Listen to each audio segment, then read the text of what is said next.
안녕하십니까. 선거권의 혼술 11월 13일 수요일 오전에 인사드립니다. 결국 법원이 이재명 대표의 공직선거법 위반 사건 1심 선고 모레 15일 오후 2시 반이죠. 생중계 TV나 법원 유튜브를 통한 생중계는 하지 않기로 결정을 했습니다. 아무래도 이재명의 강성 지지층, 개딸들의 위협에 좀 그런 걱정을 할 수밖에 없는 상황인데, 자, 그렇지만 이것이 생중계를 안 한다고 해서 무죄 쪽으로 가기보다는 오히려 유죄, 중형의 이 유죄를 선고하기 위한 사전 포석, 초석 다지기 아니냐, 그런 해석이 가능합니다. 왜 그러냐면은 본인이 이 주변에 그 부장판사죠. 한승진 부장판사가 서울중앙지법 형사합의 34부입니다.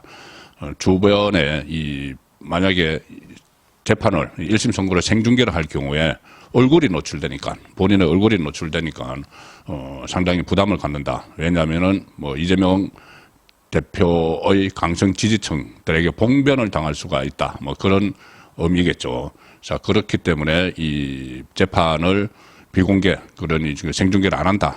이것은 역으로 생각을 하면은 그만큼 유죄를 때릴 가능성이 많다. 중형의 유죄.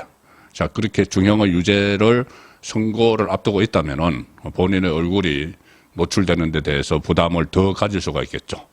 자, 그리고 실제로 지금 사실상 판결문은 다 완성된 상태라고 합니다. 완성이 됐겠죠. 이제 이틀 남았으니까. 그 단계에서 형량도 정해져 있다. 형량이 정해져 있는데 이것을 TV 생중계를 하지 않는다. 이 말은 곧 유죄 가능성이 더 높고 특히 중형의 유죄 가능성이 높은 것 아니냐, 이런 해석이 가능합니다. 서울중앙지법 형사합의 34부죠. 한승진 부장판사가 이재명의 선거 공판을 실시간 중계하지 않기로 최종 결정을 내렸습니다. 선거 이틀 앞두고 그 전에 박근혜 이명박 전 대통령의 재판을 1심 선고를 생중계할 때는 사흘 전에 결정을 했는데 이틀 전에 임박해서 결정을 했습니다. 형사합의 34부는 이렇게 밝힙니다. 관련되는 법이익이죠. 법익들을 종합적으로 고려해서 판결 선고의 촬영, 중계방송을 실시하지 않기로 했다. 이렇게 설명을 했는데 국민의힘에서는 지금 한동훈 대표를 비롯해서 계속 이재명의 선거공판 생중계를 주장해 왔고, 국민의힘 법률자문위원회는 서울중앙지방법원에 생중계를 요청하는 탄원서도 제출을 했죠. 반면에 민주당은 결사 반대를 해왔습니다. 생중계 되는 데 대해서 결사 반대. 그 전에 이재명이 경기도지사 선거에서 선거법 위반 혐의로 기소돼서 최종 대법원 그 최종 판결을 그때 생중계가 됐죠. 근데 그때 무죄를 받았습니다. 그때 권순일 대법관의 재판 거래 의혹이 있는 그 판결이었죠. 그래서 그때는 아마 무죄를 확신을 했기 때문에 생중계를 받아들이지 않았느냐. 자, 그런 측면에서 본다면은 이번에 이것을 결사 반대하는 것, 생중계를 반대하는 것은 유죄 쪽으로 기울고 있음을 본인들도 알기 때문 아닌가. 자, 그런 해석이 충분히 가능하고, 일단 거꾸로 해석을 하면은 중형의 유죄 선고를 이미 계획하고 있다. 법원이 그렇게도 볼 수 있는 것이죠.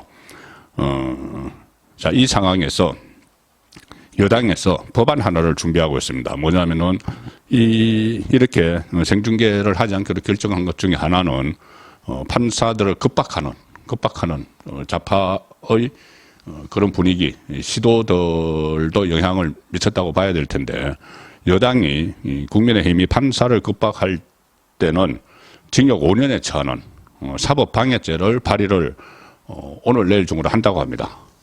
그래서 야당에서 법관을 급박하는 이 무력 시위 같은 것을 지금 하고 있는데 거기에 대해서 납부를 놓는 거죠. 그러니 모레 선거 전에 이것을 빨리빨리 법안을 발의를 해서 판사를 급박하면 징역 5년까지 처하게 한다.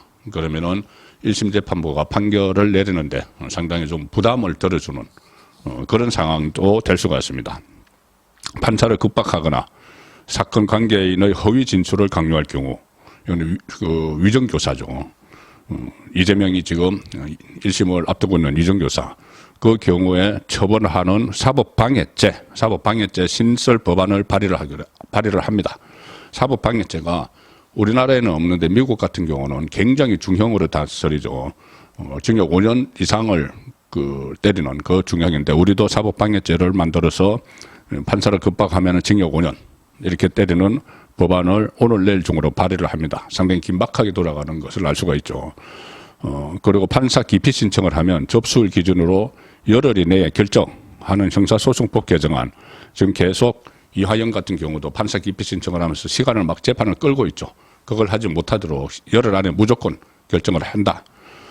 그리고 더불어민주당의 법관 급박 무력 시위 맞대응 차원으로 이 1심 선고 전, 이재명이 1심 선고 전에 발의하기로 했다. 그러니까 오늘 내일 중에 발의하기 위해서 지금 의원들이 벌써 서명을 받기 시작을 했습니다. 박수영 의원이 판사 급박 시 최대 5년 징역형, 허위 진술 강요 시 최대 7년 징역형으로 처벌하는 내용을 골자로 한 형사소송법 개정안을 대표 발의를 하는데 이재명 1심 선고 전 발의를 목표로 오늘부터 의원 서명을 받고 있습니다. 오늘 내일 받는 거죠. 형법 개정안을 보면은 지위를 이용해서 수사 재판에 종사하는 사람에게 의무 없는 일을 하게 하고 판사를 협박하거나 부정한 영향력을 행사하는 행위, 판사와 그 가족에 대해서 불안감을 일으키는 행위를 할 경우 5년 이하 징역에 처한다. 자, 그리고 주진우 의원도 국민의힘 법률자문위원장이죠. 주진우 의원도 계속 이 TV 생중계를 강조를 해왔는데 다음 주쯤에 증거인멸 목적으로 사건 관계인에게 접촉하는 경우 증거인멸에 준해 처벌하는 내용을 담은 사법방해죄 또 법안을 발의할 예정입니다. 앞으로 이재명의 판결이 계속될 거니까 이 판사들을 협박하는 데서 보호를 하기 위해서 이런 법안을 발의를 하는 겁니다. 그래서 만약에 이재명의 강성 지지층들이 판사를 이제 협박을 했다. 그러면은 징역 5년에 처할 수 있는, 그래서 판사 보호 법안이죠. 보호 법안을 지금 오늘 내일 중으로 내놓겠다는 겁니다. 그래서 이것은 결국은 민주당에 대한 맞대응 차원의 성격이 짙다, 그렇게 볼 수가 있겠죠. 어쨌든 모레 선거를 앞두고 이제 사실상 이 국민의힘도 판사 보호령을 발동을 했다, 그렇게 볼 수가 있습니다. 그리고 이 형사 합의 34부 한승준 부장판사가 이거 모레 선고를 생중계하지 않기로 한 것은 이것은 오히려 역으로 거꾸로 해석을 하면은 중형의 유죄 선고 가능성이 더 높아졌다고도 볼 수 있다. 그런 해석이 가능합니다. 송국근의 혼술이었습니다.